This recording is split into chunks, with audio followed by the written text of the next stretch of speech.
So the first time it came out was in 2011 in November. And I remember the article title was, I think it was like less than amused or something like that. LTA not amused. Yeah. Or something along those lines. And then less than amused also spells out LTA. Less than amused, wow. Shit. What's up, guys? Okay, for those of you who are wondering what's up with all these podcasts and what happened to the videos we've been doing for a long time, like social experiments, pranks and skits, don't worry, because we're still gonna keep making them and we're in the midst of producing a bunch of them. But if you've been following us for a while, you know that a big part of our channel is always evolving as creators and always trying new formats, and to never stick to the same old type of videos. So we are gonna keep experimenting with new ideas and formats like this podcast. We're honestly not sure how some of these ideas will go, but one thing we can guarantee you is that it's always gonna be something we believe in. Even then, if it's not up your alley, that's totally fine. Okay, you can check out our other videos on our channel, on our Facebook page, and just come back for the types of content that you like. Thanks for listening and on to the podcast! Okay, so today we have Sam Low, also known as Sticker Lady, from which was a term that was bestowed on you in 2012? Yeah, that's right. When I got arrested, 2012. It sounds embarrassed. That's such a arrested. That's what an introduction when I got arrested. What an introduction. I'm guessing you've done a lot of this before. Like. Wait, a lot of what? Like interviews about you being Sticker Lady. Oh yeah. So then what's something in all those interviews, right? Okay, so just to give our listeners the context of why you're labeled Sticker Lady, and correct me if I'm wrong. So in 2012, you pasted a bunch of you spray painted. Okay, can you just give us a summary of why you are known as Sticker Lady? Well, I did paste a whole bunch of stickers on different traffic lights all over Singapore. I started that project in 2011. Okay. And I think they were tracking me for about a year from then. But then in 2012 I got bored, and I thought like stickers weren't enough, and so I spray painted the roads in the CBD area. Like on the roads? Yeah. Oh, okay. Yeah. So that was, I think, about 8 different locations with this 2-meter long stencil that said "My Grandfather Road." Yeah. Was it just you, or you had I had a friend with me. You had a friend. Yeah. So is that sticker friend? No. You took the ground of that. He's a really cool guy. He's a really cool guy. Okay, so that happened in 2012, and a lot of time has passed since then. But I do want to ask you some things about what motivated you to do that, like, because I mean, you grew up in Singapore.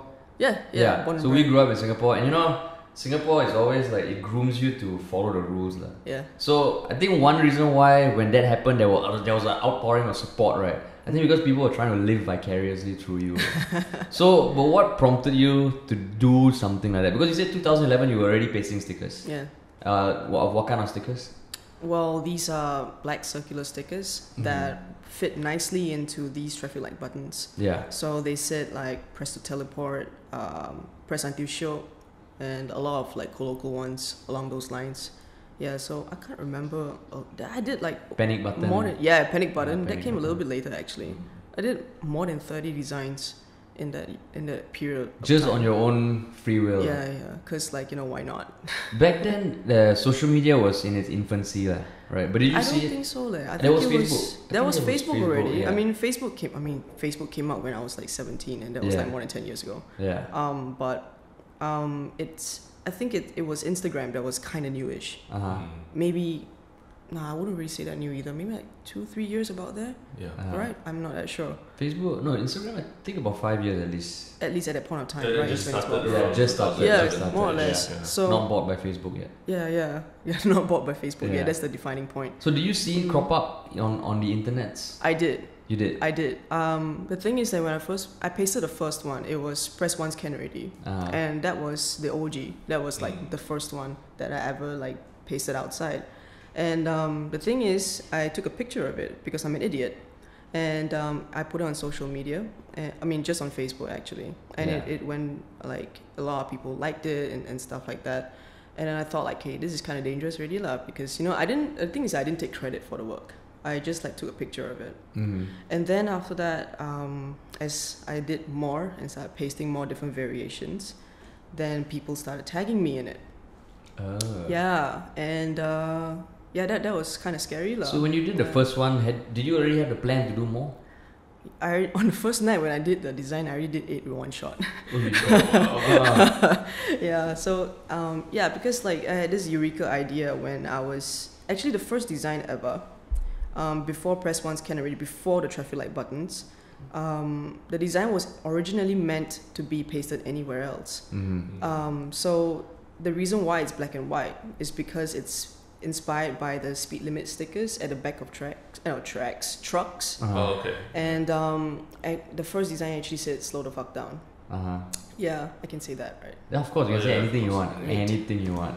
Yeah, anything you want. This is why this interview is different. Oh, that's good to know. That's good to know. Yeah. So that was the first design, and in fact, it was meant to tell people or remind people to slow down. So and I wanted them to like look at their surroundings a little bit more and see what's happening. Yeah. So it was meant to be like a universal design, and it was a circle already. And I was, you know, with the first one, you always don't know where to put it, like your first tattoo, your first sticker or whatnot, right? So I was standing behind this lady at a traffic light crossing, and she was jabbing the button non-stop.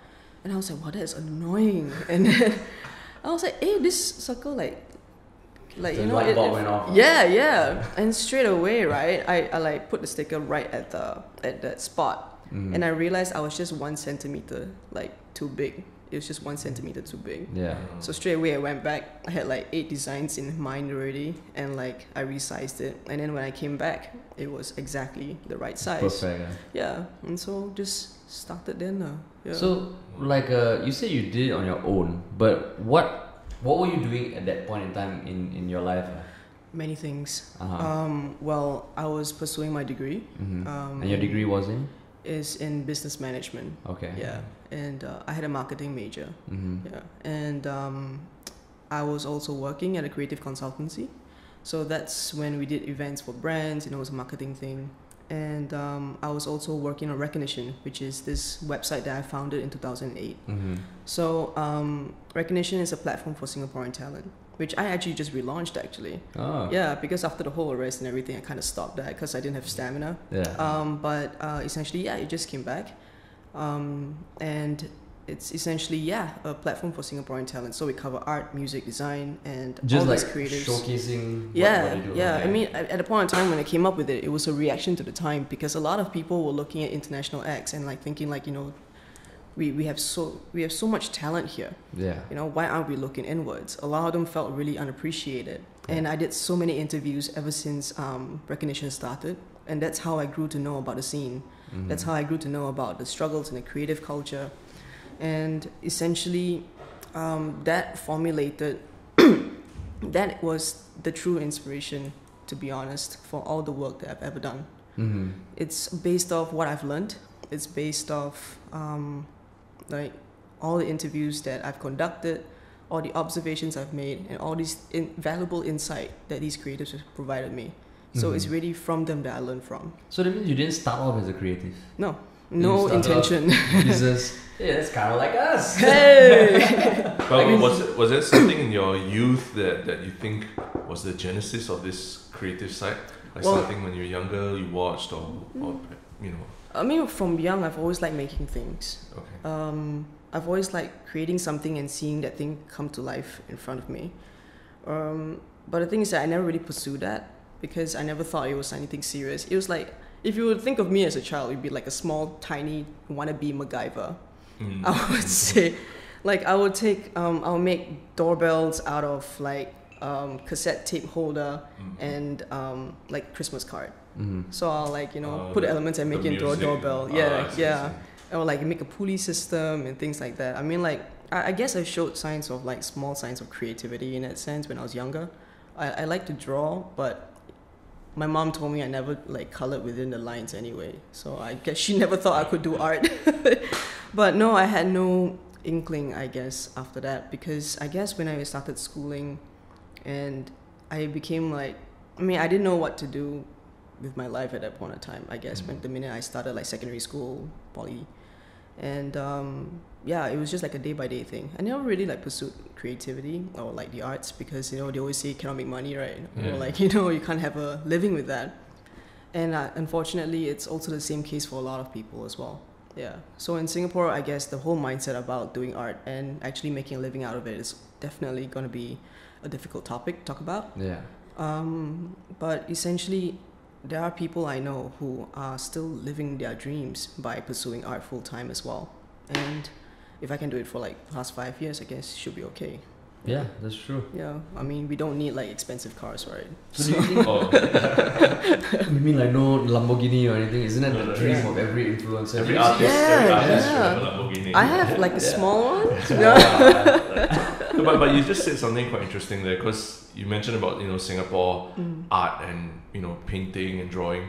So you're even into even a greater niche like street art, right? Yeah. Like street art was where you really made your name. So do you feel that support for artists is like very low in Singapore, but for street art, when you started and everything, wasn't it even like harder to convince people? No, the thing is that when I use the streets, right? I mean, okay, let me just give some context as well, because when I got arrested, people called me a vandal first. Yeah. And then after that, the next day in the papers, they called me an artist. Okay? So that one is still a blur for me. At that point in time, I had no intention to do so. It was by accident, you can say. You mean no intention to be labeled an artist? Yeah, because like I said, when I was, at a point of time, I was studying, I was working, and I was doing my magazine. At that point of time, when I was pursuing all those things, my plan was to start the agency, which I just started. And I fostered that dream of having an agency, quitting that job, and doing these things for the artists. I had no intention of being the artist myself. But the thing is that because of that period of time, I had to reconsider my route. It's not that I couldn't do the agency at that point of time, but it felt like I was so lost. I didn't know what my identity was after that. And so as such, I started hey, if I'm gonna do art, let's just do art. Let me just people seem to like what I'm doing, and they tell me not to stop. So I'm gonna try and be an artist. I'm gonna try and learn how to do all these artist things. And so I taught myself. I was part of a crew as well, so I learned how to spray paint, because they thought street artists should know how to paint, right? So I did that. Later on, I learned how to do watercolor. I learned sculpting. I had my own small little toy business thing going on when I did my own sculpts with my then girlfriend, and acrylic painting, all these different mediums. I tried all these things. Wow. Yeah, so that was a point of incubation that I never had. If I was going to be an artist, I got to know my medium. But the thing is, I never really knew my medium. Wow, that means it almost sounds accidental, this whole artist career that you've already embarked on. So that means that sticker thing was your first kind of public art display? You can say that. And before that, your only artistic pursuits were there any? There were. I mean, my background is in design. I never studied design or never studied art, just to clarify that. Yeah. But when I was doing the website recognition, I had to learn how to design, because at that point of time, right, I have no money. I can't pay someone to do all that stuff for me. Yeah. So I learned everything from scratch. So designing a website, I learned that. And then on top of that, you got to promote the website. So I started designing stickers. I started designing collateral. I started designing posters, and I started designing clothing. I like the whole full package thing. And it was really because of recognition that I was exposed to the street community, and those are my closest friends. And so from there, they became family. So from there, that was when I was first exposed to street culture, and hang out at Haji Lane and all that kind of stuff. And from there it grew lah. That's why to me, when I see stickers on the streets, right, I don't really feel like it's anything I don't feel it's vandalism or anything. To me, it's like, hey, this person's getting up. Yeah. And it's like a form of taking back the streets to advertise for local independent people. Yeah. Who do their own thing. Yeah. And that's how I saw it. So I've been sticking stuff from 2010, 2009 maybe. I came out with different ways of interacting with the public using the space. But the black and white stickers were the ones that really caught on, and that took me that was 2 years into designing already. 2-3 years maybe Yeah. So do you wish you went to design school? No. Why? Well, I do wish that I had the foundation. But at the same time, I think without going to an institute to learn stuff like that, it gives me more free play. I mean, of course, there are always some like principles that you have to like adhere to. However, at the same time, I feel like I can feel a little bit lost. Yeah. But because I don't have those boundaries, I know I can play. So that way, I'm not restricted by a specific way of thinking. So I think that was very helpful. So then, is that something that you would tell younger people? Like, you know, now, because, you know, in Singapore, whenever there's a general perception that, oh, this is good, even the government, they make a push for it, maybe wholehearted, maybe like semi-wholeheartedly almost, like, you know, the sports school. Yeah. Oh, sports, they just build a sports school, but nothing comes out of it. And then like, this and blah. There's always, they try and institutionalize these like pushing our youth to a certain direction. So what you just said is that, which I totally agree with as well, because we also didn't go to film school. I studied mechanical engineering and business. He did finance and psychology, and now I'm making YouTube videos. And I totally agree with you. What you said is that if we were to have gone to film school, yeah, you almost get brainwashed into this little bubble that you have to do it this way. Whereas starting off YouTube and going from short form to long form has really given us a different approach. Yeah. So how would you kind of balance that? Like, you are a perfect example of someone who didn't study design, who ended up doing design and is killing it, versus this whole institutional push, like, oh, more creative schools, more creative courses, let's make kids do creative classes when they're 5 and 6. Well, the thing is that, I mean, we are all like living testaments that we never really come out doing things that we studied. Right? And I think I can speak the same for a lot of people that I know as well. Yeah, and that's sacrilegious in that Singapore for you to say that. Yeah, I mean, like some people will have like degrees in accounting, but they're doing like they're baking cakes. Yeah. You know, but it's just based on the time that we're at right now. There's a rise in entrepreneurship. Yeah. You know, and I mean, we have our parents to thank because they're the ones who set the foundation.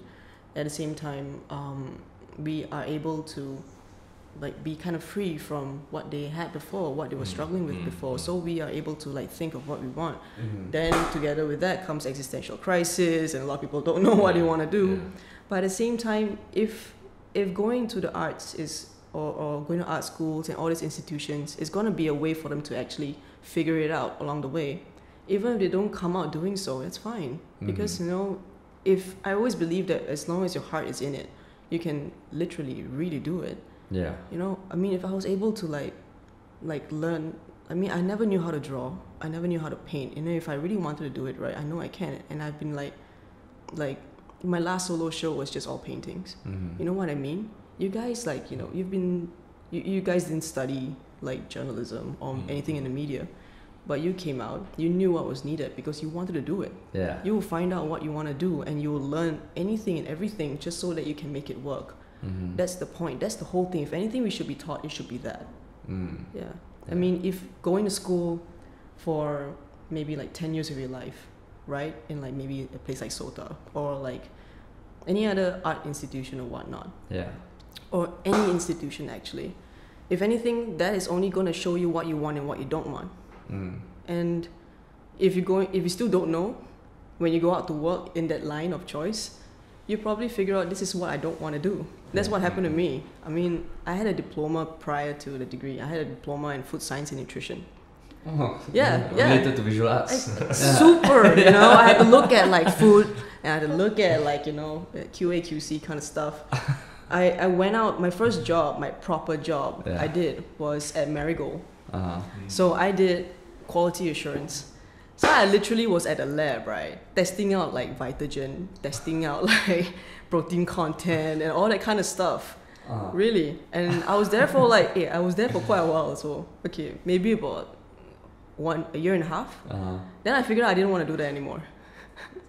So it took me like maybe 21 years of my life to figure out that's not what I want. So this was before you studied business management? That's right. I see. Yeah. But I did read that you had an exhibition where you used Vitagen bottles, right? Yakult. Oh, Yakult bottles. No, but I painted Yakult bottles. But do you think in some way, like you doing that 1.5 years of Yakult, staring at, like, was it Yakult or like Marigold? Marigold is Vitagen. Vitagen. Yakult is on its own. So do you think that laid the seed that came out? No lah. Are you sure? No. Because the reason why I use Yakult bottles was because, I mean, not specific to any Yakult or whatever brand, but more like cultured milk in itself, was because the whole point in saying that was that my Yakult or my Vitagen was more cultured than you. That was the only reason, the context that I used it in. Yeah. And it was at affordable art fair. Where people bought art and commodified it. I see. I think just now you said something, a line that I also saw in some interviews you did about taking back the streets.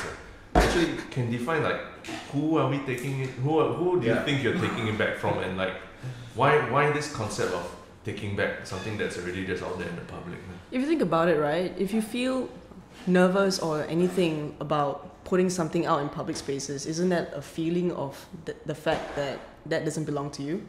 That's exactly. But so it's a bit like, I mean, even when you post something on Facebook, sometimes you, oh shit, should I do it? You know.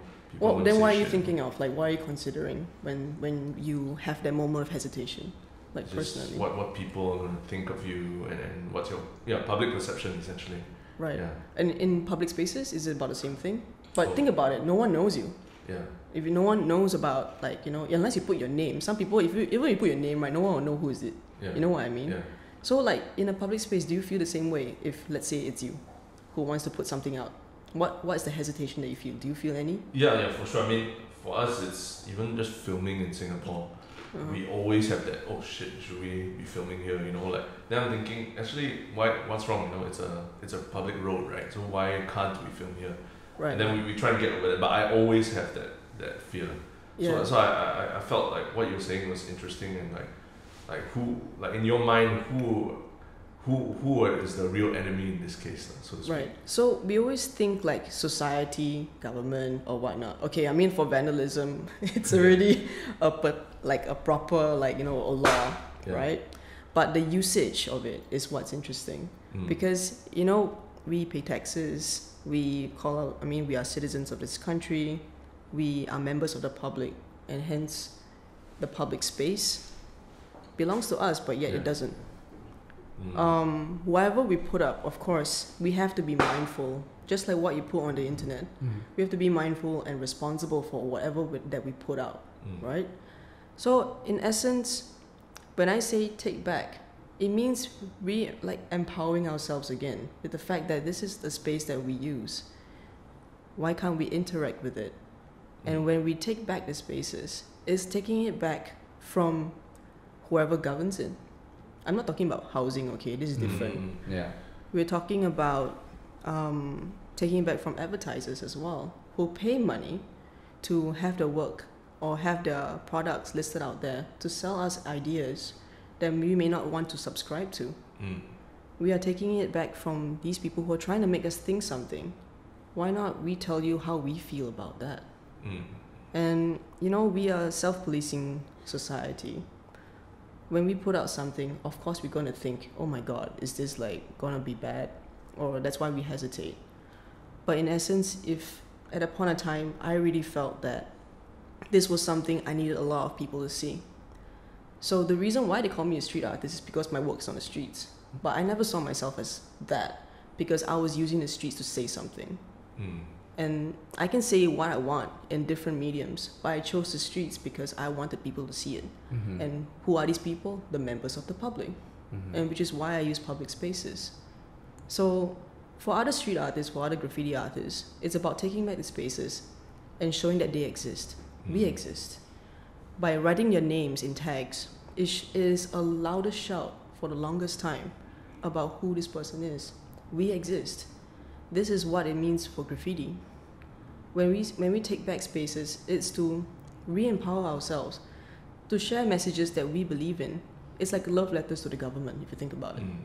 So that term in itself, if we were to use it, I mean that's why I use it. That's why I use public spaces.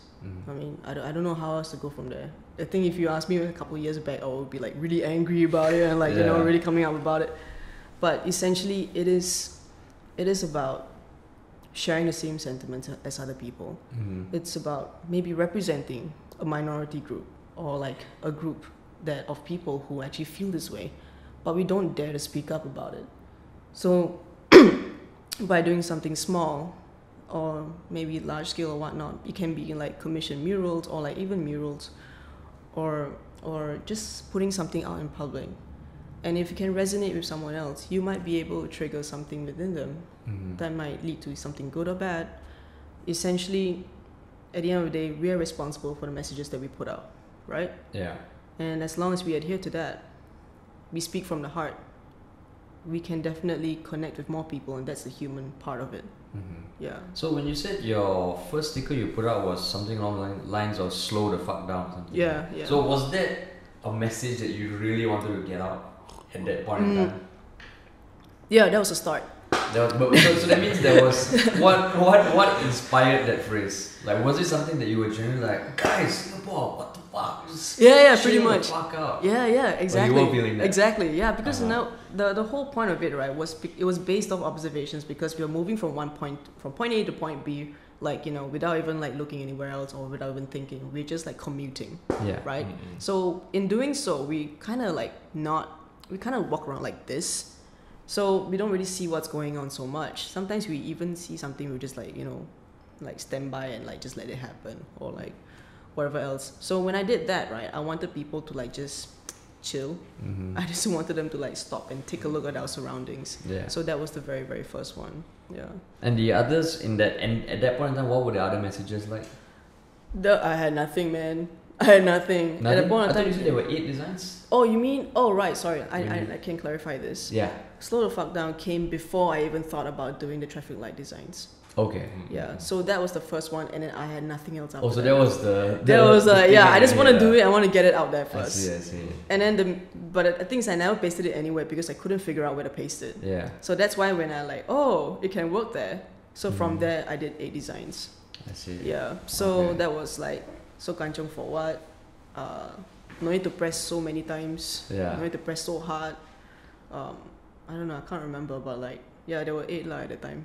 And where you pasted it, right? Where did you end up pasting it? Was it in the CBD mainly? All over Singapore actually. All over Singapore. So not concentrated in certain areas. No. I gave them out as well, so the reach was extended. Oh really? So then what do you say against the argument that people often say is like, you should behave in a way such that if everybody behaves that way, it can still be sustainable. Because you could argue that if everybody pastes their messages on the streets, then what are the streets going to become? So how you deal with that sort of argument? Like broken window theory? What's the broken window theory? I think it's something along those lines.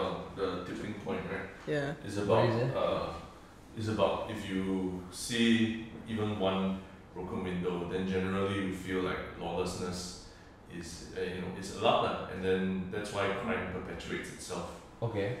So his theory was that it was based on observation of the New York subway. I think if you clean up the subway, if you fix all the broken windows, that's the first step to letting people don't know that we don't mess around, we don't fuck around with even the most basic stuff, and so don't try and do any crime or whatever. And then apparently that supposedly helped to perpetuates the cycle of cleaning up the city. So that was the theory of the tipping point. That just one broken window can cause that sort of perception. So are you saying that you were the broken window? I don't know. Your sticker? I don't know, but a lot of people were like mentioning that theory at a point in time. That's how I grew to know about it, actually. Because has anyone asked you that before? Like, so you kind of saw. I guess the broken window theory kind of implies that, like, just one thing that's off could like cause a whole chain of events that cause an anarchy in society. Yeah. Exactly. So how do you respond to that? Oh, at a point in time, I just didn't respond lah. But I think it could be. I think it did spawn like a couple more people actually doing stuff like that outside, I guess. I'm not confident to say so, but I feel like there was. But in essence, I think more than anything, I hope the intention is what registers. Yeah, I can't really say for sure that all the graffiti out there was like done after my work, because graffiti in Singapore has been around for like from the 90s. Yeah. So it's whether we see it or not, right? So if we play on that, you can't really say that what I've done will actually open up more when the culture is already there. if anything, yeah, maybe more people will actually want to do something along the lines of stickers and stuff like that. But I think it's whether it really catches on or not. Yeah. And the thing is that that's how I got arrested. You know, from what I've noticed, right, if a complaint is not lodged, you should be fine. So it means someone lodged a complaint. the LTA lah. LTA. But how did they trace it back to you? Because of like the Facebook posts? I don't know. It might be so. A lot of people actually ask me the question as well. How did they manage to get you? Yeah. I don't know per se, but I know I have some ideas. One of the biggest clues was when the police showed up at my house. I was never caught red-handed, and they just showed up at my place. About 6 of them, I think, and plain clothes. They came in and like, "Hi, we're looking for Samantha Lowe." 6 of them. Yeah, 6. 9 p.m. Sunday. And they don't call or anything beforehand, right? They just show up. Okay. No, but my mom recalled seeing like one of them like outside our house, like the night before. Shit.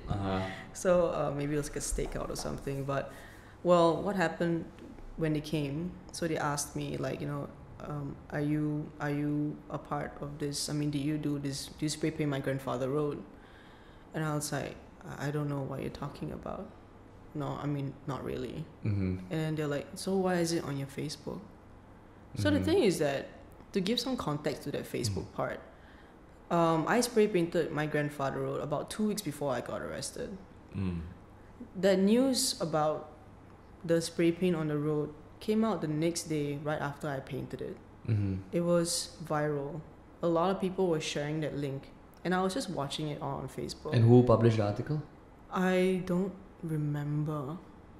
Initially, I think someone from the government bodies thought that LTA did that. They're like, oh, haha, that's so funny. So cool, so cool.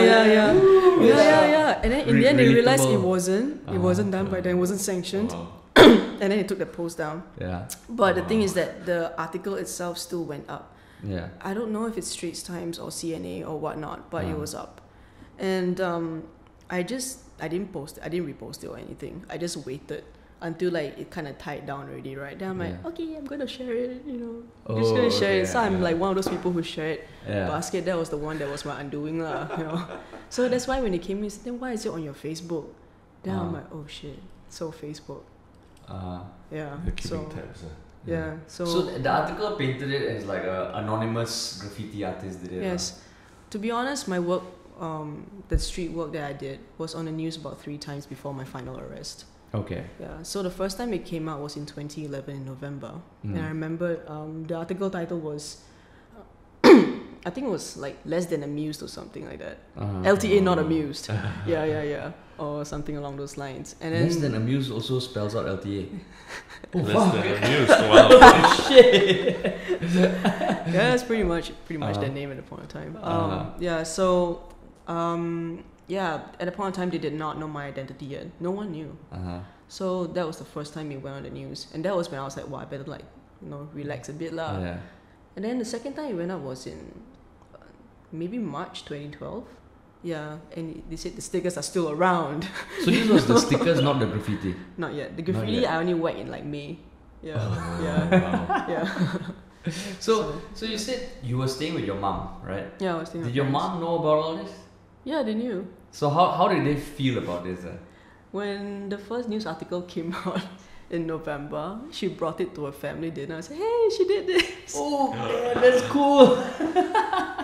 They had no idea how serious it would be if I got arrested. I think it's that generation, like appearing in the newspaper is a huge thing, right? It could be that. It could be about the whole newspaper, like, oh my god, wow, newspaper. It could be.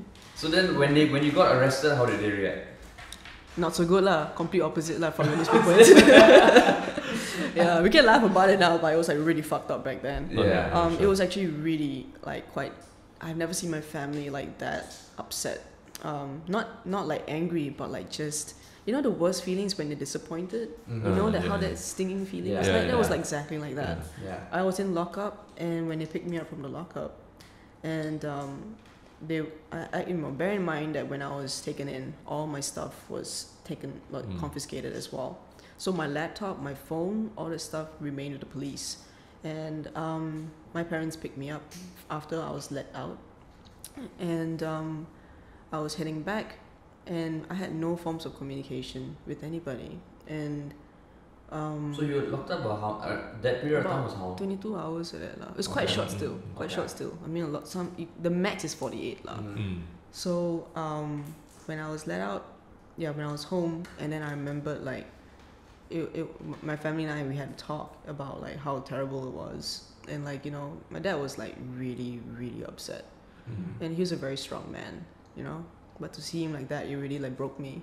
And my mom was just trying to keep things together. Okay. So, and I thought like the first thought I had after that, after they went upstairs, and I was thinking, I need to get in touch with my friends to see if they're okay.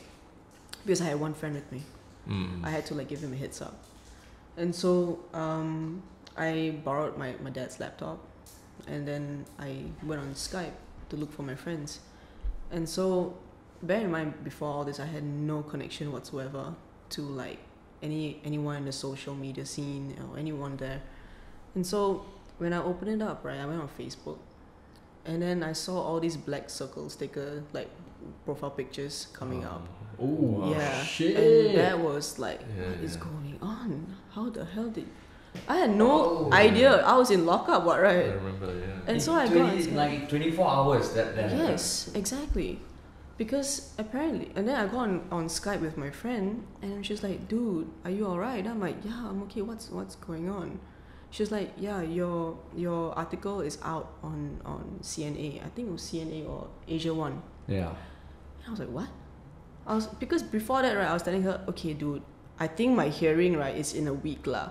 Because that's what the people I was locked up with were saying. Because they were like, "Oh, you know, normally, I come in maybe about 1 week, then they like, you know, like process, then after I go into jail already." Then I thought that was going to be my story too.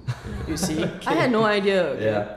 So when I told her like, "Okay, so if I have to go to court, right, can you please like cover my face?" Like, you know, this is before I go onto Facebook. Sorry, I should have like cleared that up. Yeah. So before then I was talking to her. I was like, "Can you please cover my face? I don't want anyone to see that was me. I don't want to make it a big deal or anything at all." Walking to court. Yeah. Because I don't want to kena that kind of thing, right? So I told her like, "Please like cover my face, or like, you know, please help me out. Like I don't want to be known for this." Then she's like, "But Sam, it's already on Asia One." Then I was like, "Oh." Then she sent me the article. I'm like, "Oh fuck." And then I was like, this is a really big deal, because all my stuff was just laid out like a bloody flat lay kind of thing. Yeah. And then I went on Facebook. That was when I went. Wait, on all your Facebook. stuff meaning your belongings or something? My stencil, okay. my stickers. Wow. Yeah. So sorry for like the chronological order. It's fine, like so long ago, and I'm like trying to dig it all up right now. Yeah. But yeah, correct. So the Asia One article she showed me, I went on Facebook then. And then I saw all the black circle stickers. And I was like, okay, so if the article come out already, and then I see all these black circle stickers, and then I open up my page, my own like, you know, Facebook like profile, and tons of messages were on it. Yeah. And I was like, confirm they know it's me already lah. So that was, but it was amazing because in those messages, they were messages of support. Yeah.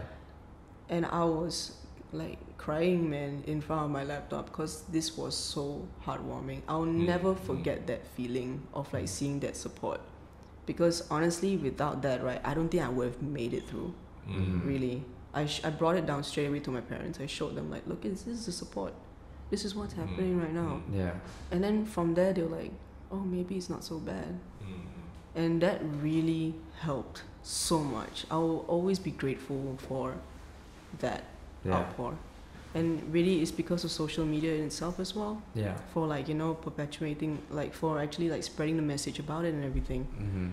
Without that support, without that being known, I don't think I would have been, my family and I don't think we would have been able to like see the good side in things. Yeah. You know? And that's why when people say keep doing what you're doing, I listen and I want to do that. Yeah. I think that's why I went right into art. Yeah. Well, that's like, because I was just thinking earlier what you said, a love letter to the government, to the public, because like such an experience, I think most people be thinking that you come out really angry. But what I'm hearing now is that there was almost like a big silver lining, and that you really saw like people were hearing your message, people were responding to your art. Yeah. So is that I mean, in the last 5 years or so, has that like feeling grown in terms of like, you know, showing love to the public? Always. It's grown since 2012. I mean, it's my work is and always going to be inspired by people. It is because of the interviews, it is because of interactions with people and observations that made me create what I do. Made me create what I do, like create lah. So, in essence, right, I don't think I would stop. My work is a commentary on the social condition, human conditions, and really, if anything, I want to keep doing that. I feel like sense of like accountability in that sense, you know, and if no one else is gonna say that, I have to say it. And for the past 5 years, the reason why I went to so many different mediums was to try and find the one that I could say the strongest. I never found a medium because whatever I wanted to say just didn't feel like it suited the medium, or vice versa, actually. So then, at what point? Because there was a point when you must have been freaking out that it was like, what the hell's happening? At what point did it like go over the edge to become like something that you felt like you did something very meaningful and you knew that it was going to be what you had to do? Like, was there a specific When I memory? first started doing it was like a prank. Yeah. It was like a joke. Yeah. But it was like an inside joke that I wanted people to relate to. Yeah. When I did that, I said I was taking back the streets to make them feel like Singapore again. That was my motivation back then. To make it feel like Singapore, because everything I felt was very homogenous. We couldn't really see the surroundings that we could relate to. All these like playgrounds that we could relate to being taken down and stuff like that. So that was the reason why I said specifically taking back. And in doing so, I guess what was really cool was that it resonated. I mean, prior to my arrest already, right? It was already viral. Like a lot of the stickers went viral already. Because I know that because a lot of people were tagging me. Okay, and that was also the problem.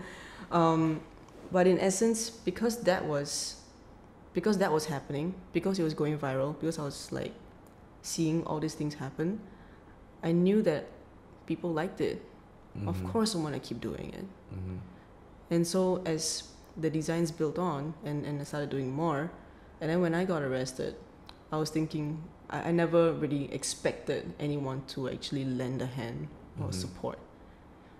When I did it, I really did it because I really wanted to do it. Yeah. I really felt it was a meaningful thing to do. And if people can resonate with it, that was an extra. That was a bonus. That was great because that was my intention. I guess I've always been a person who never really expected anything in return. But when that happened, right, I was, like, of course, blown away. So seeing that art could actually relate to people that way, why not use it and do greater things with it? You know what I mean? And that's, ever since that time, I've been trying to better it. Yeah. I was lost for a good 3-4 years. After that whole incident, is it? Yeah, because I was still trying to figure out what I was going to do. Yeah. And then because I couldn't find a medium, I couldn't use my artist's voice, then what was the point of my existence? And so I went through this entire period of like trying to figure that shit out. And it's only recently when I'm able to feel confident again. And that's why last year, my first solo show, after a long time, I launched all these stickers again and I created more. And the minute I realized that I could create more, it was important because that meant that I was back to being myself again. That was the scariest period of my life. Okay, the thing is that I've been trying to better myself and trying to live up to everyone's expectations in the entire span of time. They could easily say, hey, why don't you do something big again? You think I don't want, man? Yeah. You think I don't want to, like, you know, say the same things or, like, you know, create the same work or even better work, man? I've been trying, okay? And these things don't come easy, especially when there's, like, these expectations. Yeah. And then I learned to be kind with myself after all those years. And when I realized that I was better, I only realized it when I could create work in the same vein. And that took years. So I guess that way I learned a lot. And in doing so, it was a big turning point in my life. Yeah. But during this learning process, I know you did that the huge chalk paint Yeah. my grandfather wrote, Yeah. the drone shot and everything. Yeah. That was during the phase where you were still figuring things out, or you? I think I found. You found okay. Yeah, I was more confident. That was before my solo show. I see. The one that I was mentioning. Yeah. So that was the moment I'm like, you know what? I'm gonna fucking take it back. Yeah. I'm gonna like, I never showed my grandfather road. Like, I never did a replicas or anything like after the arrest. See, anything to do with my work during the arrest was very sensitive to me because a lot of people were already bastardizing it during my arrest. Mm-hmm. So whatever I created with that, right, I always felt it was damn cheapened. I didn't like it at all. So I took a big hiatus from that work. Yeah. And so, but when I felt like I could really like have confidence in myself again as an artist, or I actually knew what I wanted to say, I was reconnecting, I was kind of myself. That was when I'm like, you know what, let's just do this. Let's just paint the biggest my grandfather wrote. Yeah. Let's do it in chalk so they can't do shit. Yeah. So that was the time I did it. And then after that, the solo show, which was all the works on the streets and new ones. And because I could create in the same vein, I knew that I was better. And that was when I knew I'm ready. Mm-hmm. Yeah. So now here I am. Wow. Damn. Yeah, even I recall that because like just the fact that it was they had to use a drone. You guys had to use a drone to shoot it. This was a while back when there was no like small drones out there. It's like you really got to plan like quite a while. I had do a something really like good I had a really good camera crew. Yeah. Because I already knew that the work was going to be about like 300 meters wide, thereabouts. That's crazy. Yeah. And I was like, there's no way we can see it, from this angle. So I'm like, can you try and get a drone? I don't think it was even like licensed in the area. Yeah. And then now but they were so cool about it. They were like, yeah, okay. It must be a huge drone, right? Because back then the drones weren't that compact. No, actually, it wasn't even that long ago. It was only in 2016. Oh, 2016? Yeah, the grandfather road was 2016. Yeah. So the thing is that I got released on charges like in 2013 until 2016, right? These 3 years, right, were the hell years for me. That was the years like existential crisis and all that kind of stuff. Yeah. So in 2016, that was when I'm like, okay, I think I can do this shit again. Yeah. So yeah, that was done then, and that was the Mavic. That was a Mavic. Oh, the Phantom. Yeah. Also, it's not that big, lah. Oh, it's still quite big. It's still like, big. actually. It's still. But it's not like a huge. No, it's not huge. But it's the white one we had, right? yes, the white one we had. It's just that it wasn't as easy to fly back then and everything. See? So, Oh, yeah, so that was where I was like, oh Yeah. shit, they actually did this. But that was quite good. Yeah. So during those 3 years, did you at ever point like think, you know what, fuck Singapore, I'm done? No. No. No. How come? No. I mean, sometimes I wanted to like leave, but not fuck Singapore because they didn't appreciate the work or anything. No, not like that. But it was more like I need to get out so I can like breathe again, so I can like maybe find inspiration abroad or like stuff like that. Yeah. It was more for that purpose. But I don't think I'll ever say bye to Singapore that way, or even say bye to Singapore, because honestly, it's for the people here I create for. Yeah. There is no point in creating anywhere else because it is from them I draw inspiration from, and it's to them I want to talk to. Mm-hmm. Yeah. So there's no reason for me to leave, and I don't want to. I want to make things better here. At least try, I Wow, mean, that's powerful. Yeah, that's very respectable. I mean, Yeah. we talk to people in entertainment media, and everyone's like, oh, Singapore's a terrible place, but like, who's actually trying to make changes and all that. That's what we always ask. So like that's why when you said love letter, I felt like, wow, okay, that's a great way to look at it. But is there like when you've gone around, is there, a lot of people say, oh, if you're not happy with stuff in Singapore, just leave. But is there a place around the world that you think is an ideal that Singapore should be striving towards? Or I don't know, because to be honest, every country deals with things differently based on the people who inhabit the country. I would say that if someone really wants to leave, they should. I wouldn't like fight that. A lot of like the government, a lot of like people who actually want like, no, why don't you just stay? Stay in Singapore, we're great. But like honestly, I think that we are only meant to thrive in a particular place where our environment actually encourages us as individuals to do so. It doesn't mean that this country doesn't. If this country doesn't help you grow or like doesn't make you feel comfortable about yourself, then go somewhere else that would. I mean, it's not easy to go somewhere else in the first place, but if you actually did go the distance, you might actually find that it might pay off. Yeah. At the same time, before going somewhere completely different and like thinking you're going to do better there, of course, do your research. You know, that's why we travel. We find out the culture of the place is something that we can relate to and we can actually thrive in.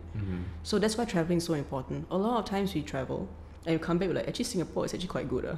You know what I mean? So that's my point exactly. If you're really complaining about the place, you can leave or you can try and make it better. To me, I chose to stay. Because the reason why we all exist here, even you guys, is to actually try to make a change about something because you're reacting to what's happening now. And because you're reacting to what's happening now, that means some things here need to be fixed. And you guys are trying. That's the whole point of us being here, to try and change something, isn't it? That's why we're not doing anything in our qualifications. We're doing something because we want to, because we feel there's a need to. And that's what we have to acknowledge and recognize why we are here now.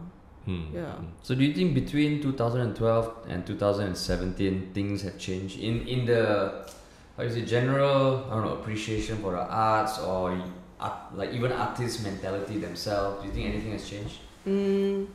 Well, definitely there's a lot more looking inwards, which is good. A lot more like local artists and musicians. They're all like, they're getting up there, which is a really good thing. There's a lot more support. Street art itself was like a huge thing back then. And then now it's like, I mean, like they went down a little bit. But the thing is that in Singapore, right, it's all in trends, right? So like everything, like even like street art itself or like different trends in art, there are like different ups and downs, even in like, you know, whatever that we know. But essentially, I think there is more emphasis or like more exposure to the arts now in terms of the general public. And so I think right now they're looking at engagement. So I guess that's where the next move is going to. They want more people to be engaged, and that's why all this like briefs that we see, the artwork has to be Instagrammable. You've actually seen it in a brief? Yes. Damn! Instagrammable. Must be square, cannot be a rectangle. No lah, I mean like, you know, it has to be something that people can like, look at us, you know, look at this, like, you know, it's a photo booth. Oh no, but it's not just a photo booth, you know, that kind of thing. So yeah, there's like, you know, interest in that area. However, I don't say it's a super bad thing all the way. I mean, it's bad because people might think that's what good art should be. But at the same time, it is also good, I guess, because more people can engage with it, and that might be their barrier to entry. So if it's like lower, more people can be exposed to it by even just taking pictures with it or interacting with it. I think that's a good start, you know. And I hope from then on, the idea of art would evolve to be something more meaningful. Let's just take this as the introduction. Because it's interesting to me that in the era of social media, I think you were the first one that, you know, where street art really was taken differently by authorities and also the public, right? So when you see in more recent times stuff like that student who, you know, wrapped gold foil on her. Priya. And I think the artist Jing Kwek also put the Jingapore thing that they took down because people said it was different context lah. Jing has been doing this for damn long. Like, you know, I featured his work on recognition like back then as well.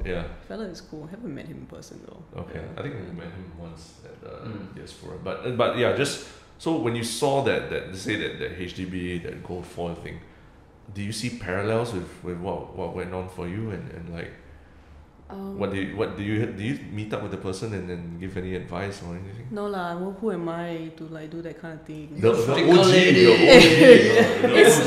But it doesn't mean that I have to be like, you know, because I've been through it, then you know you should. No, I'm not like that. But the thing is that a lot of people were drawing the parallels for me. At a point in time, I was just like, okay, I'm going to do my own thing. You know? And then like the news came out, I'm like, oh, okay, cool. And then more people started tagging me in it. Then I'm like, okay, now what? Now I have to like say something about it. Because to me, right, if you want something to thrive, you have to ignore it. You get what I mean? If you want something to thrive, you have especially in the street art context, you have to ignore it. If you want to see more of something, the artist? No, you as the public. Oh, okay, you as the That's my belief. The thing is that I know it's a little bit confusing, but let me clarify that. The thing is that the minute more people make noise about it, right, asking whether it constitutes art or vandalism, right, that bloody conversation is never going anywhere, okay? You can say a lot about it, but the thing is that if you want more of it to thrive, right, don't draw so much attention to it, so it will pop up more organically around your shores and you'll be able to experience it yourself. That way, the I artist see. will never be found, or maybe that way there won't be so much negative attention on it. So there'll be less likely. I mean, it'll be less likely people will complain about it. Yeah. And if people complain about it, you'll probably lead to an arrest, and then you stop seeing the artworks around already. But You then, see my point? on the flip side, because the first guest on our show was Fucker Fuzz. So just talking to him and you, as much as you guys had traumatic experiences with the law, right? It almost seems like, because you know what happened to him? No, I never asked him yet. Yeah, but his wasn't law though. Yeah, but it was still like, so what he did a joke when he was performing in Singapore that made fun of the Malaysian Prime Minister. Oh. And it was actually a good joke. But and I wouldn't say like, it was just, a very one-line thing which was hilarious. But I think he said when his page had like 3,000-4,000 likes at that point in time, he posted a video consciously knowing that, okay, it might rouse some feathers, and it went shit bonkers in Malaysia. And some of the youth leaders like just started calling him out, and it became such an issue that it got even reached BBC. BBC wrote an article about it. So he said he was very scared. He started getting death threats and all. But at the same time, he got some calls from youth politicians in Malaysia who were in support of what he said. Because as we all know, Malaysia is like, So then it opened up the whole Malaysia market for him, and it kind of legitimized him as a comedian who speaks his mind, lah. Good Yeah. job. So it was awesome, and he said that I mean, now he has a show in Malaysia, it sells out fast. Singapore, it sells out fast. So hearing that, and then so he also had a very traumatic experience. Yeah. All the questions I asked you, I asked him as well. Like, what was the turning point? So now hearing your experience, where, I mean, thankfully you guys have carved something out of it, and full credit to you and Fuzz, because not say that everyone who goes through trauma will come out of it stronger, but it almost seems like as an artist, even Sunny Liu. You know, the Art of Charlie Chan Ho Chai got a lot of buzz when the NAC rescinded funds. It's almost like just the step to become successful artist, piss off authority, become famous. Yeah, that's the problem. Yeah, so what is your whole take on that? Because what you said about how to ignore it, you see more of it. But I mean, for me, if your art doesn't rile up something in someone, right, then it's kind of like a middle ground that is not doing its job as art, lah. Right. So that's why when you heard that, I was like, No, that's not what I meant. Yeah. Like, not that You mean it the shouldn't authorities? rile up people. Uh-huh. It can rile you up, Yeah. but you can choose not to act on that. Meaning you can choose not to like, oh my god, this is amazing or whatnot. You can share it with people, Yeah. but try to relax a little bit. Because, Slow the fuck down, lah. Yeah, correct. Like chill the fuck out, actually. Because honestly, right, if you draw a lot of attention to something, right, there'll be more idiots who actually come in as well and also say, oh, that is actually like vandalism. When you have something like that happening, right, then there'll be a lot of people like, looking at it. And then in the end, what happens is that there will be some sort of backlash in a form of an arrest, in a form of like, I don't know, something traumatic as well. And that's, I guess, what I'm trying to avoid is that traumatic experience. Yeah. I've been through that shit, and it took me like 5 years to get out of it. Like. Yeah. And honestly, right, if anything, yeah, cool. I mean, like, if you can bring your career forward, yeah, I mean, good for you. But honestly, right, when you do something, right, you should do it because you want to. You should do it because you feel like it's meaningful enough for everybody. You see, when Fast made that joke, right, he made it he's bloody bold, I have to say. Yeah. Okay, but he thought it was genuinely funny. Yeah. He thought it could really work, and we were actually at the time that they could probably be acceptable of it. But that happened. You see, for him that's media, but when we're talking right now, it's in the arts. Yeah. Where, of course, you want to disturb the comforted. Of course, you want to like rile them up. Yeah. I'm not saying that you shouldn't react to it. What I'm saying is that you can react to it. Please react to it. Yeah. But please relax a little bit. Don't go like, oh, this artist like he's posted up his stuff. Everyone look at it. Yeah. The minute more attention is drawn over there, then the minute everyone's gonna find out who it is, and then you're gonna see less of that work. That work is gonna be a one-hit thing. So it's more more for longevity. Appreciate it rather than just kind of almost vilify it in that way. Because the more people appreciate it, the more people also vilify it. Yeah. Because there will always be someone with something to say. Yeah. And the higher chance that happens, right? In the end, what happens is that more attention is going to be drawn to that area. Yeah. And then this person might eventually be put down.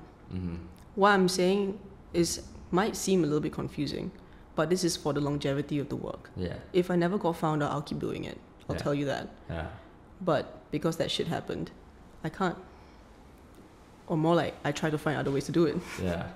So in essence, I think that's what I feel. with regards to stuff like that.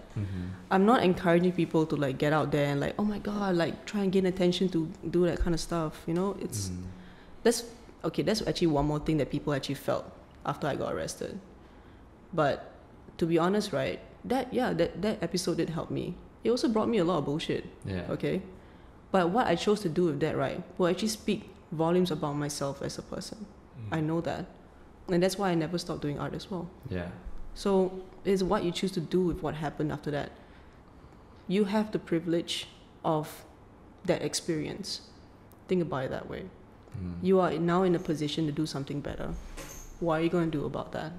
So I guess that's the other scenario lah. If someone actually does the art and gets caught and like, you know, becomes famous, what are you going to do about that?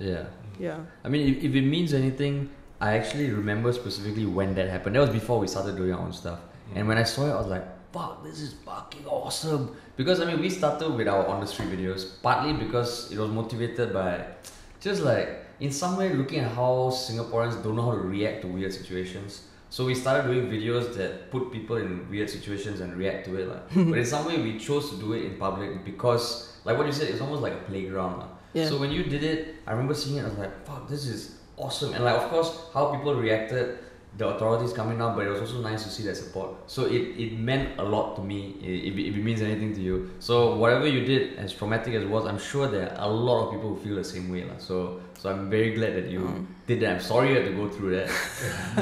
but you did kind of like... Blaze the trail. Yeah, because like, especially in Singapore, to do stuff in public, like what you said, right? There's always apprehension, whether it's to put something or even behave a certain way. Yeah. So I would love to see more of that stuff happen. I mean, social media is helping because, social media has pros and cons, and now people are even more afraid to do stuff in public. But I guess that's part of the evolution. Yeah. So I mean, like what you said, you have had to speak about this a lot, but is there, most of the time when people interview you about this, right, like from way back, what was the general stance towards it? Or it's across the board, like some come with a notion that you're a vandal, or some come you're an artist, or... Yeah, basically that. Either or. Yeah, either or. So like, this person's a vandal, this person is like so stupid to actually do this kind of thing. Now she never get like, jobs in the future or stuff like that. But there were a lot of mean comments. But the thing that really hit me the most was that they actually went to the extent of looking for my family and looking for my friends and actually shaming them as well. Yeah. That was shit. That was really not cool. Yeah. You even had like a reporter come to my house right on the day that a day after I was released. Came to my house asking for my dad for a quote. That is not cool either.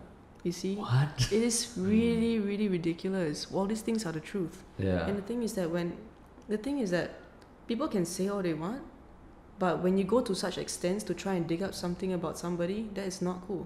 Yeah. And yeah, that's one of the things that's really fucked up. Yeah. But otherwise, on top of that, there were a lot of people who really saw the value in that work. And so they really voiced out and they really showed their support. I had a lawyer pro bono for the case, and that's great. They even raised money to try and help me out for my fines. Yeah. And they, if any form of support, they were there, so that was what was amazing about that whole thing. And I never expected that. Yeah, so I would say that was one of the best, one of the most memorable life experiences lah.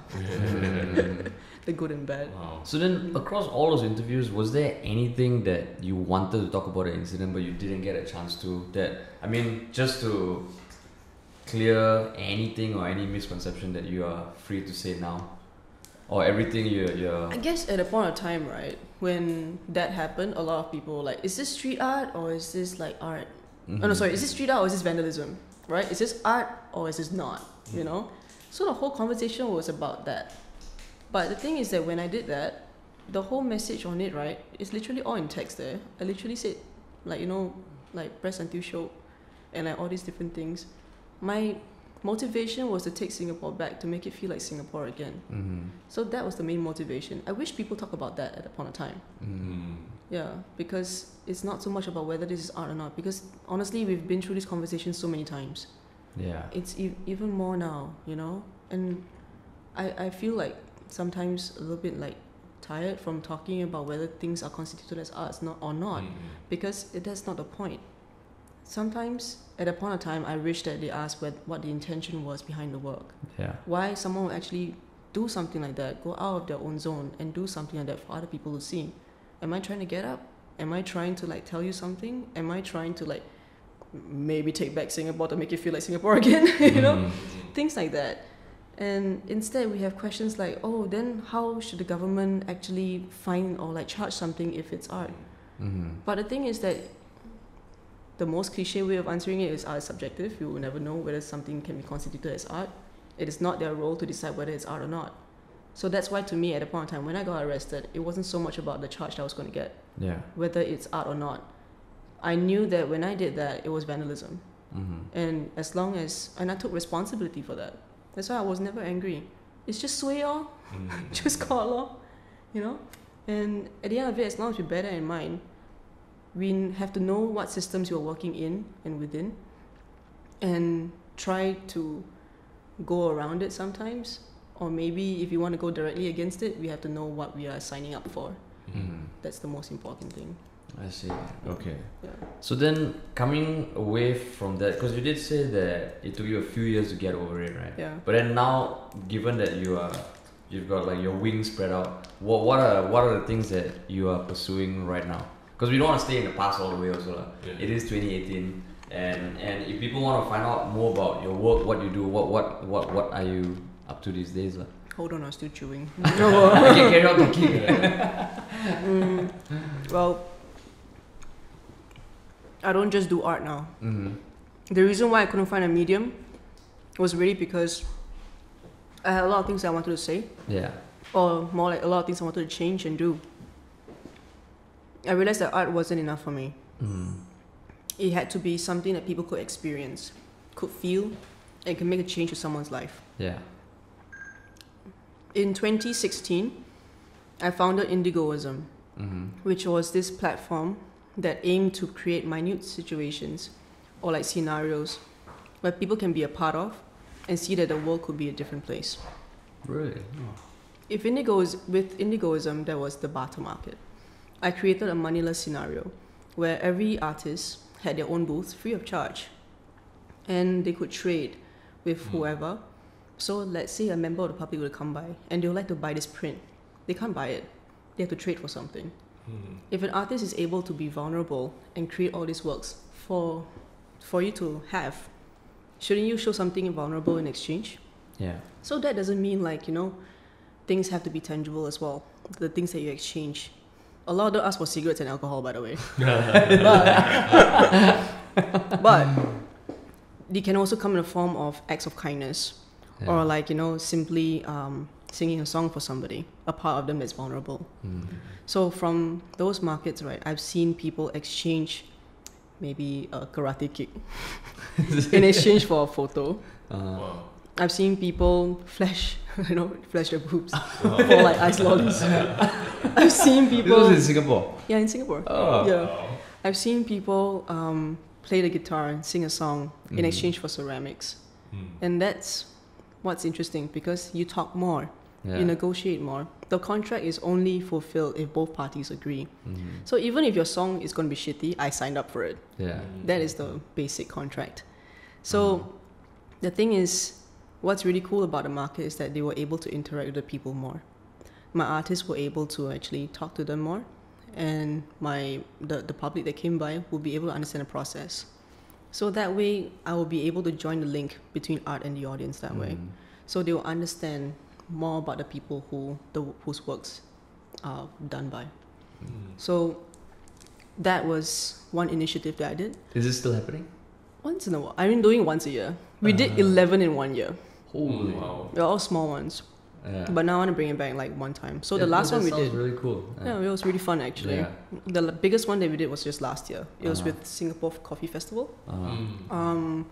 That was our biggest. We had everyone come back and it was like, oh, reunion.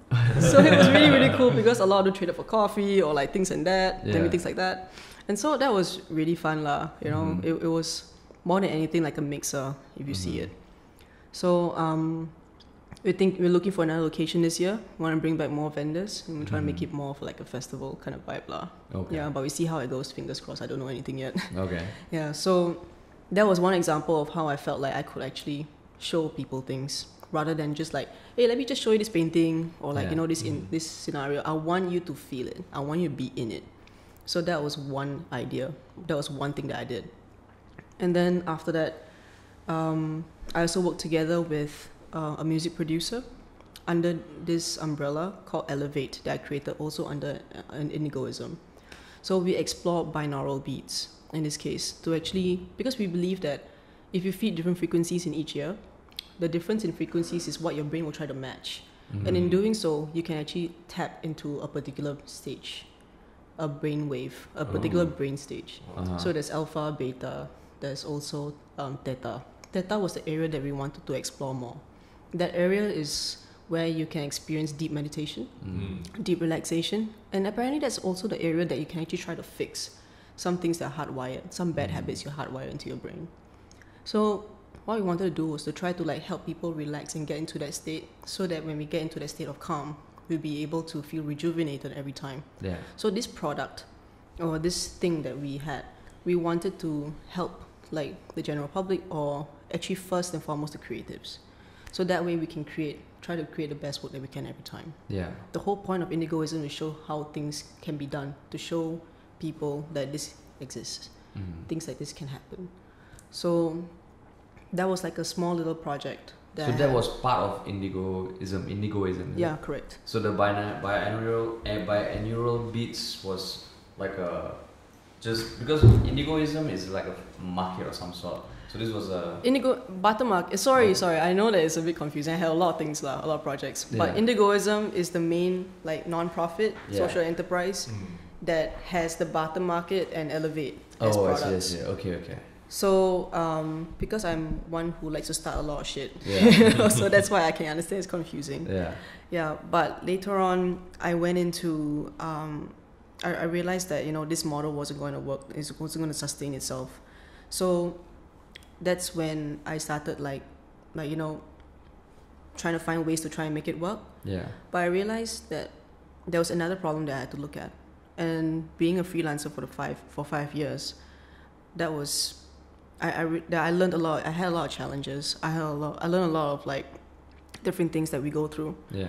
And so I created this agency, Project 14 XIV. It's actually named after like the 14th statute in legislation, the right to free speech. So whole point of this agency is to actually help creatives create their best work. This whole agency believes in the artist, and what we do is that first and foremost, our most primary mode of like operations is that we pair project managers together with artists or creatives, so that way they don't have to worry about like having to do their paperwork, liaising with clients. They don't have to worry about whether they're protected, don't have to worry about payment. We make sure all these things are settled, so the creative only just has to create. That's all. Yeah. So that way they can do more projects as well, and at the same time we free up their brain space, so we take care of them. I think the advantage in this situation is that I'm a creative myself. Yeah. I know what we all go through. I know what I need. I know what I'm bad at, and this way I can find people who can actually help to complement me. We are not meant to do everything great. We're not meant to be really good at everything. Yeah. And sometimes we are too heavy on ourselves or something like that. And as such, we are meant to be with different people because we're meant to coexist. Why not use our best skills together to create something even better? So that's the whole manifesto for this company. So by pairing them together, I'm able to take care of the terms of service, which are really well done by the lawyers who helped me out during my case. It's all airtight. We make sure that everything, they get paid on time. We also handle the timelines and schedules, so that means that the artist doesn't have to worry, the client doesn't have to worry if everything is done on time. We don't have to worry about how many edits there are, because everything will be negotiated and everything will be understood. So these are the things that I would really appreciate when I was like doing things on my own. Yeah. And being a freelancer, you have to do everything. So this way you don't have to worry. Yeah. On top of that, I also brought back Recognition, which was the platform for Singaporean talent. Yeah. That is our portfolio. all these artists here, we know every one of them. Maybe not personally. We know maybe about half of them personally, but the rest of them, and we know everyone's style. We know what they are inclined to. We know what their strengths are. So let's say a client is interested in a particular style, or they have this particular brief. We're able to bring them together and actually create something great from there. The whole point of doing so is so that we will actually keep supplying them jobs. The artists can also, they don't have to worry about payment. They're protected. They also don't have to, they also have the element of exposure where they have their works shown to different people in this platform. Art exposure, food for the table, and also create work for good. These are the 3 main areas that I'm focused on, and that's just to try to build and progress the creative culture.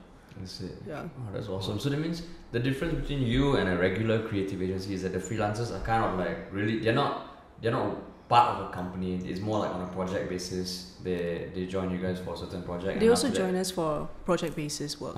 Yeah. So the thing is that because it's so diverse, right? Yeah. We are literally the left brain to any creative. Okay. Yeah, think of it that way. We have multiple project managers whom take up multiple jobs, so that way we could actually help more people in the creative agency that way, in the creative culture that way. Yeah. So the creative agency, right, they take care of content and everything like that. Yeah. But in this case, right, the freelancer and the creative themselves are the ones who come out with the project. I see. They come out with the content. And you guys just provide the support to help them execute. Correct. Sometimes they also want creative content on our side, and that's where I step in to actually help them out too. I see. Yeah. And it's called the 14. Project 14. Project 14. Yeah, XIV. Yeah. Okay. Yeah. That is cool. Yeah. Okay. I brought my card. And even in this video, we'll put the links in the description. Yeah, let me know, man. That's quite a lot. You know, I stereo. Hold You know, I stereo. This is cool. Oh, okay, cool. So I guess it is. We're chatting about 1 hour plus. Yeah, hour 15. Yeah. Wow. Anything else that you have never got a chance to say in an interview that you really want to say now? Just all the slow the fuck down Singapore. Yeah. Alright, and all that. I also don't know You see, you asked me this question now. I wish I had thought about it before coming. But that's why we never give the questions or even before today we were thinking okay, what we're gonna talk, but we like to keep it free flowing. So it's not that structured also. Man, if I don't know. You can always come back again. Yeah, I can come back again. I'll let you guys know again. See how it goes. Yeah. Or when we post a video, you can put in the comment section a long essay of what you've been thinking about and all that. People's attention span only a couple of words so let's not kill them. But I guess I'm hoping people who watch this podcast have longer attention spans. Yeah, man. Otherwise they won't watch it. We're talking for an hour and 15 minutes. Yeah, with us, I think we talked for 2.5 hours. Oh man. So we also trying to find a sweet spot because I think we can go on talking forever, but for us this is only our 3rd podcast, so still. It's good. It's good. Keep it going. Yeah, so still trying to find a sweet spot but always on the lookout for people who are doing cool stuff. Okay. If I know anybody, I'll let you know. Let us know. But in what I want to say to the public, I don't know, man. I don't think I have much to say, but. No, and I appreciate that because sometimes some people say you ask them what to say, then they're like, oh yeah, you don't do this, when it doesn't mean shit So if you so I appreciate that you are honest enough to say that. I think you have said quite a bit already. I think if I haven't really said it, then I guess my work comes out that way. That's your love letter to the public. It is. It really is actually. Yeah. Okay. This is our love podcast to the public. Now it's cheesy. Now he's ruined it. He's ruined it. Okay, so a big shout out to Sam Low, who's currently leading the project 14. We'll put a link in the description. Thank you so much, Sam, for being here. Thank you for having me, guys. Sorry to bring up the past, the traumatic past, but it was something that we were also very curious about. I think, especially in this day and age, it's worth revisiting because now it almost feels like Singapore is becoming more fundamentalist to a certain extent and all this other shit, which is a topic for a whole other day. But it's great to see you pushing things forward, and you have definitely blazed the path for a lot of people. Thanks, guys. So thanks a lot for that. I think if anything, it's always doing things from the roots up. Sometimes you gotta stop looking up to actually hope for a change, but we really have to start from here. Yeah. I think if more people can actually, you can actually touch their hearts to do something about something that you feel is really meaningful and they can resonate with that, then we can actually see the change. That's why I don't think I have anything much to say. I guess your work says it. Your work says it all. we just have to do something about it. Yeah. Yeah. Cool. Feels. Feels. Alright, thank you so much. Thanks, guys. Awesome. Okay.